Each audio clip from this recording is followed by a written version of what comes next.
about تقریبا یو کال وړاندې زما یو ملګري د جفري په اړه راته وویل. told me about Jeffrey. هغې راته وویل چې دا د نجونو په پیدا کولو کې ورسره مرسته کوي. Fine girl. دې د دا سړي په اړه راته وویل. زما د کرایې وخت پوره سوی و، نو دې راته وویل چې زه باید یوازې د ده مساج وکړم او دی به ماته $200 راکړي. هر چا د یو څه پیسو پیدا کولو کوشش کاوه. هغه وخت کې فکر کوم ما 2 دندې لرلې. هغه زما څخه د جنسي اړیکې غوښتنه وکړل. دا غوښتنه یې په څه ډول درڅخه وکړل؟ هغه مخامخ راته وویل چې څه باید وکړم. What to do.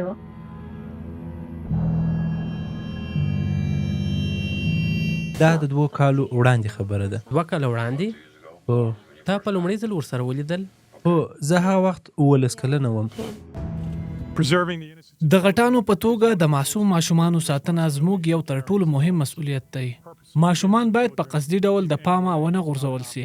خو په ټولنه کې داسې کسان هم شته چې په ډیره سپینسترګۍ او په ډیره بې شرمانه ډول دا مسؤلیت د پامه غورځوي او د ماشومانو ژوند په داسې ډول ورخرابوي چې په هیڅ صورت باید داسې ونه سي.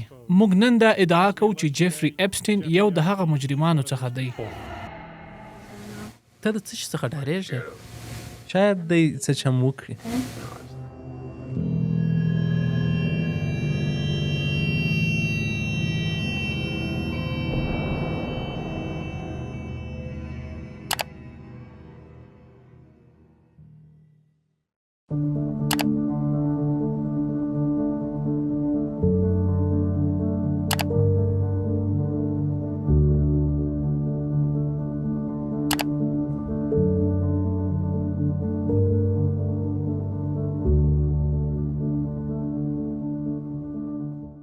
اپسټین په 1953 کې په برکلین کې په یو پابند ساحه او په یو عادي کارګر کورنۍ کې زېږېدلی و چې د 3 ماشومانو مشر ورور و. د یهودي مور د مکتب خدمتګار و او یهودي پلار یې بزګر و. د نیویارک ښار د پارکونو د بیارغونې په اداره کې کار کاوه. په لومړیو کې دی په مکتب کې ډیر ښه هلک ښکارېدی. دی به تل د ملګرو سره په خپل کار بوخت و او ترڅنګ به یې په درس ورکولو پیسې پیدا کولې.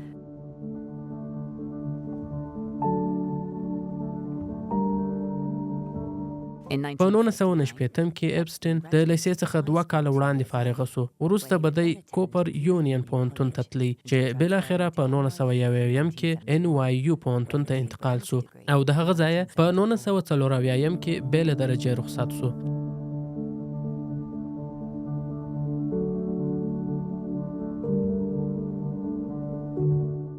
اپسټین د NYU مکتب د پریښودلو په کال په مشهور ډالټن مکتب کې د ریاضي او فزیک د استاد په توګه وګمارل شو چې دا د منهاتن په ختیځ طرف کې یو شخصي مکتب و. د دې مکتب د هغه وخت مدیر ډونالد بار چې د پخوانی وکیل جنرال ویلیام بار پلار و او د سپیس ریلیشن د کتاب لیکوال و چې دا د سیارې په اړه یو خیالي ناول و. دا مدیر د ماشومانو په جنسي کاروبار او اخلاقي بدکاریو کې مشکل و ځکه چې ډیر واک یې لرلو.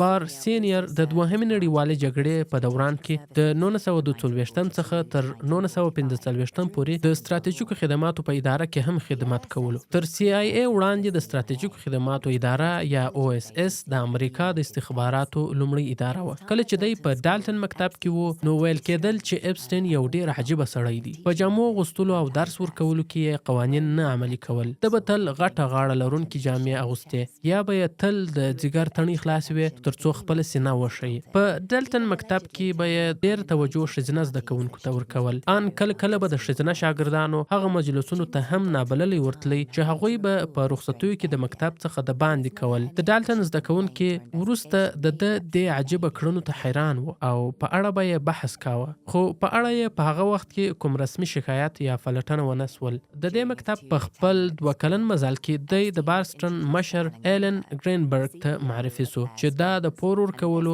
او پانګونې یو بانک و، ځکه چې د ګرینبرګ اولادونه په دې مکتب کې شاګردان و او د همدې لارې دوی سره وپیژندل.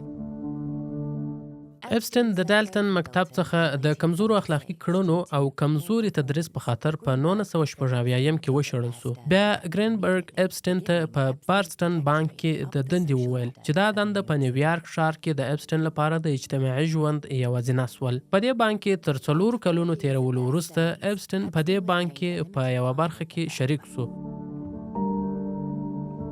عموما د بانک د کارکونکو لپاره د 10 څخه تر 15 کلونو پورې وخت ته اړتیا ده چې په بانک کې شریک سي او دا سړی باید چې په مالی برخه کې کلونو تجربه هم ولري چې اپسټین دا یوه ځانګړنه هم نه لرله.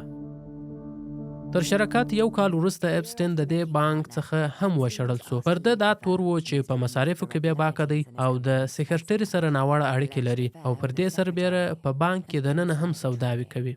دا یوه وظیفوي ناروغي ده او دا د هغه وخت روانه ده د کومه وخت چې د سهمونو پیر او پلور پیل سوی دی.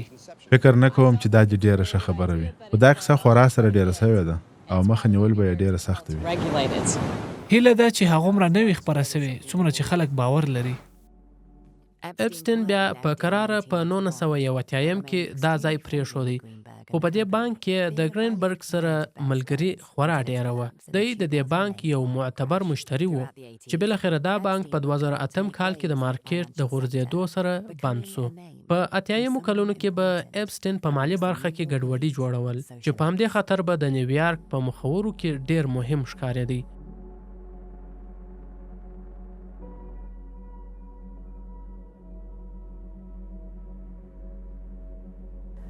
اپسټین خپل نوم د محرمیت او ځانګړتوب سره وتړي. د لاسرسي او د چا سره چې به د کار کاوه د تر مرګ کلونه وروسته هم په دقیق ډول چاته نه دی معلوم. خو له اسرائیلي استخباراتو موساد سره د تړاو په اړه دا 3 شیان دلیل بلل کیږي. په پټ او مخفي ډول په جنسي او اخلاقي قضیو کې د ځواکمنو او مخکښو کسانو د راښکېلولو او بیا پر هغه بنیاد په هغوی د خپلو پلانونو عملي کولو تګلاره د موساد عادت دی. وهم د اف ای آی د 2020 کال اسناد چې په 2014 کال کې افشا شول ښیي چې اپسټین د اسرائیلي استخباراتو سره کار کاوه. ایری بن مناش چې د اسرائیلي ادارې یو پخوانی غړی و ادعا یې کړې چې جفري اپسټین د انډیوالي او د انډیوالي پلار ټولو د موساد لپاره کار کاوه. خو هغه څه چې موږ پرې خبر یو هغه دا دی چې د اپسټین د شتمنۍ زیاته برخه او مالدارو او واکدارانو کسانو ته د لاسرسي ذریعه لیز ویکسنر و. ویکسنر د بات اند باډي ورکس مشر او جوړونکی و چې د شرکت د پرچون دکانونو پرانیولو کې پانګونه کول. د 80 کلونو په لومړیو کې وکټوریاس سیکرټ په $1 ملیون وپلوري او د همدې پیړۍ په وروستیو کې ابو کرومبي اند فیچ په 40 ملیون وپلورلو. ویکسنر د اپسټین سره په 1980 کې وکتل او د خپل مالی منیجر په توګه یې وګماري. اپسټین په لومړي ځل مالی منیجمنت د ویکسنر په شرکت کې پیل کړ چې دلته په بلیونونو ډالر په واک کې و. په 1991 کې ویکسنر اپسټین ته د خپل ټولو مالی چارو وکالت وسپاره. دا په دې معنی چې اپسټین د ویکسنر ټول شتمنۍ ته لاسرسي پیدا کړ او د دې سره د ویکسنر د نیویارک ښار د $70 ملیون ماڼۍ په مفت کې ترلاسه کړل چې دا ماڼۍ هم د هغه ځایونو د جملې څخه وه چې د به پکښې د کوچنیو نجونو جنسي ځورونه او قاچاق کول. ویکسنر او اپسټین بیا په 2008 کې اړیکې سره وشکولې ځکه چې هغه په پالم بیچ کې د همدې تورونو پر بنیاد ونیول سو. اپسټین په دې وتوانېدی چې په نیویارک کې ځان د مالدار خلکو د مالی منیجر په توګه خلکو ته ور وپېژني، هغه که په رسمي ډول وي که په غیر رسمي. د ځان د ټولنې ډیرو ځانګړو او معتبرو کړیو ته رسولی و چې هلته به یې د ځانګړو کسانو سره خپل ناروا پلانونه عملي کول.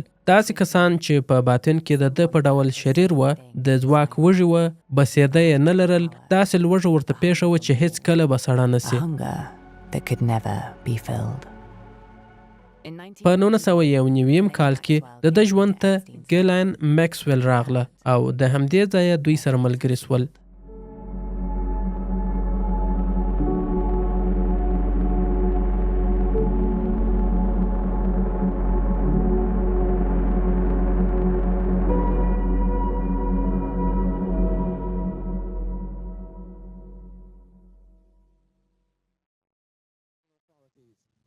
She thanked friends at home. I also want to take this opportunity.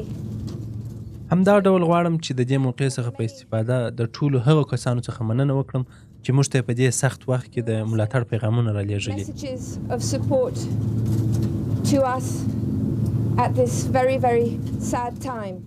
په ظاهره ډېره معصومه ښکاري خو په باطن کې یې ابلیس دی.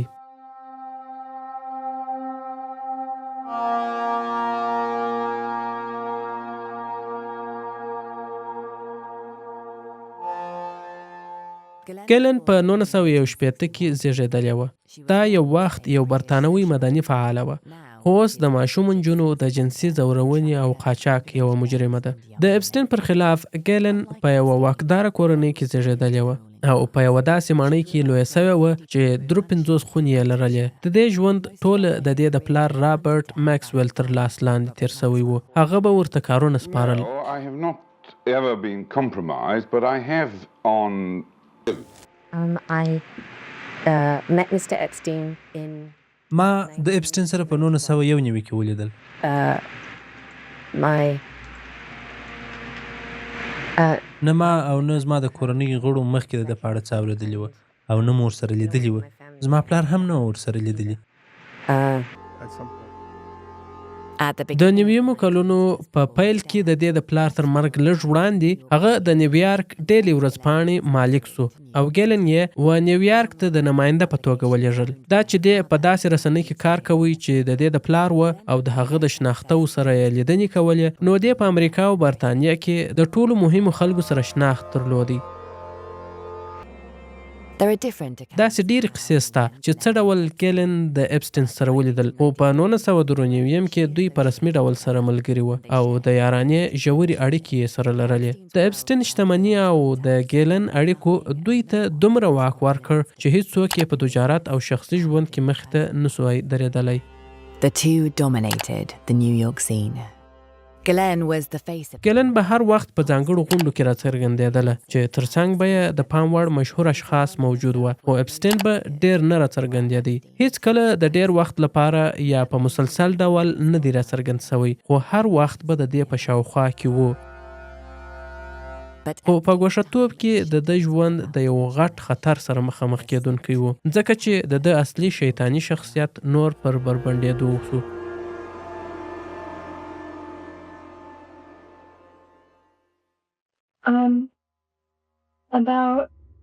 تقریبا یو کال وړاندې زما یو ملګري د جفري په اړه راته وویل. هغې راته وویل چې دا د نجونو په پیدا کولو کې ورسره مرسته کوي. She told me about this guy I was short on rent 1 month, and she told me that all I had to do was give him a massage and he would give me $200. تا څنګه د اپسټین سره ولیدل؟ د یوې ملګرې له لارې. د یوې ملګرې له لارې؟ ولې د پیله ماته نه ویل چې څه ډول دې ورسره ولیدل؟ زه په لیسه کې وم. هر چا د یو څه پیسو پیدا کولو کوشش کاوه. په هغه وخت کې فکر کوم ما 2 دندې لرلې. دا د 2 کالو وړاندې خبره ده. 2 کاله وړاندې؟ هو. تا په لومړي ځل ورسره ولیدل؟ هو، زه هغه وخت 19 کلنه وم.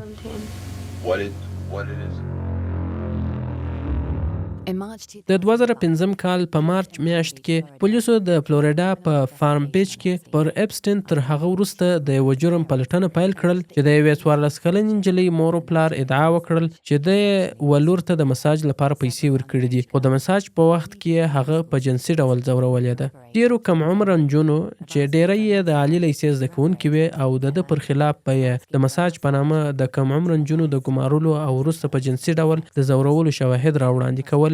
فدرالي قاضیانو به وروسته ویل چې د ځورونو ادعاوې د 2002 کال دي. نه پوهېږم چې څه ډول درته ووایم. کله چې به دی پر سینه مساجوي نو ده به خپل ځان تحریقوي. ښه، ته دا نور هم راته تشریح کړه. هو، ده به د دې څخه ډېر خوند اخیستی او بیا به یې په ځان لاس وهي، بیا به ما مساج بس کړي، ده به زما سینې ته لاس راوړي او په ځان به یې هم لاس وهي. Touched my breast with a thing himself. آیا کوم جنسي توکي یې کاروي؟ هو، د یو داسې شی درلودی لکه برېښنایي مساجر. هغه به یې پر ما کاروي خو دخول به یې نه پکوي. And then when he started pleasing himself, he بیا به د پرې ډیر خوند اخیستی. دی بیا ولاړ سو یو ایجابې ته ورغلی او دا ریږدېدونکی شی یې راواخیستی. بیا یې زما پایجامه راڅخه کش کړه. هغه داسې شی و چې یو پڼ اوږد شی ورسره موشتی و. stick with this knob thing on نو it. یوازې به یې په خپل ځان لاس وهی که به یې ځان هم فارغوه؟ ځان به یې هم فارغ کاوه. ښه. I'm sorry, I don't like وبخه نه غواړم هغه فکرونه بیا را تازه کړم. د څو کالو ده؟ فکر کوم د 19 کالو. زما لږ په یاد کیږي دوی ځوانان او قدرمن کسان وو او دوی هغوی ووژل. ما ډېرې دروازې وټکولې. زه خپل ازادي غواړم. کارلوس سلام ډومینیکو په دې اړه خبر دی. زه خپل ازادي غواړم. څه دلته به هیڅ هم رانیسي؟ ته چې د کوم ځای یې د هغه ځای خلک ټول لیوني دي. دوی ډېر خلک ووژل. په داسې خلکو دې مرګ وي. ځه ولاړ شه.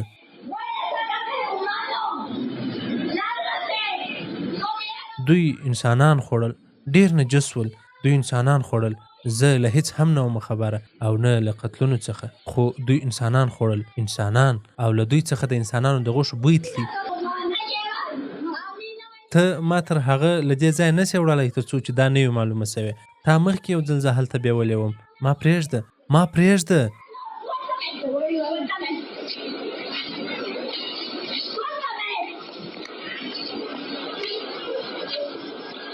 دوی انسانان خوړل.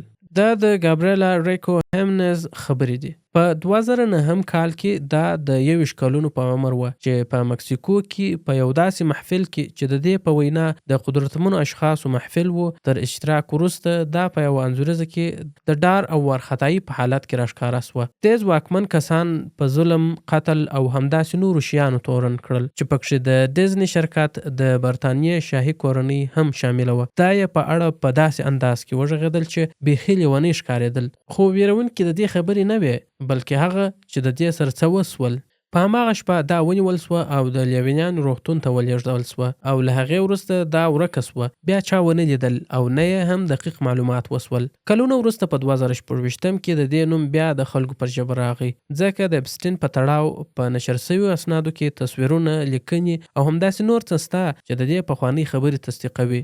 د اپسټین د دې ډول جرمونو په اړه دا تحقیقات تر 2008 کال پورې روان و او په 2008 کې د امریکا د وکیلانو ادارې د ده سره د یوې معاملې په پایله کې دا قضیه بنده کړل. هغه ته یې وویل چې ته یو څو واړه تورونه ومنه. اول دا چې یو موده بند ومنه او نوم به دې په رسمي ډول د جنسي ځورونکو په لیست کې ثبت سي او د قربانیانو ته یې د نقدي ملهم بها زمینه برابر کړل. اپسټین دا تورونه ومنل چې یو یې د جنسي ځورونې و او بل د کم عمره ماشوم نجونو د جنسي ځورونې و. 18 میاشتې بند ورته واورول سو، خو د یوې مخفي غونډې په پایله کې د امریکا د وکیلانو اداره پر دې سلاس وه چې پر اپسټین به د فدرالي محکمې پریکړې نه عملي کوي. اپسټین خپله زیاته موده بند په داسې حال کې تیر کړ چې د کار کولو اجازه یې لرله، یعنې د ورځې په اوږدو کې به یې اجازه لرله چې د زندان څخه خپل کارځای ته ولاړ سي او د شپې بیرته زندان ته راسي. دته دا اجازه هم وه چې د زندان څخه د باندې د ښځو سره په داسې حالت کې وویني چې هیڅ به نه تعقیبېږي. د سودا لپاره یې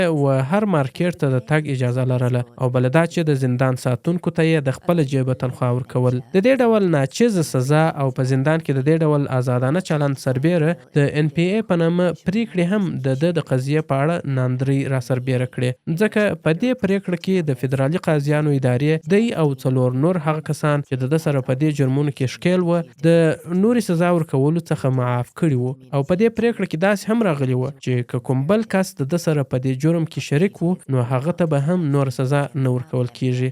دوی دا هم منلې وه چې اپسټین ته به د مجرم خطاب نه کوي او د قربانیانو ته به د دې پریکړې په اړه هم څه نه وایي او دا ټولې پریکړې به پټې ساتي. وروسته بیا اکوسټر وویل چې ځکه یې دته دومره سپکه سزا ورکړل چې ورته ویل سوی وه چې اپسټین د استخباراتو سړی دی او دته سزا ورکول ستا کار نه دی او د لوړپوړو کسانو لخوا دا هم ورته ویل سوی وه چې دا قضیه پر همدې ځای پرېږده. او بالاخره په 2009 کې اپسټین د هغه تش په نامه زندان څخه هم په داسې حال کې آزاد سو چې د 18 میاشتې زندان څخه یې یوازې 14 میاشتې تېرې کړې. د ګیلن په شمول اکثره همکاران یې د ده څخه په عام ډول جلا سول، خو ځینو بیا د دې جرمونو په اړه غوږ نه ګراوه.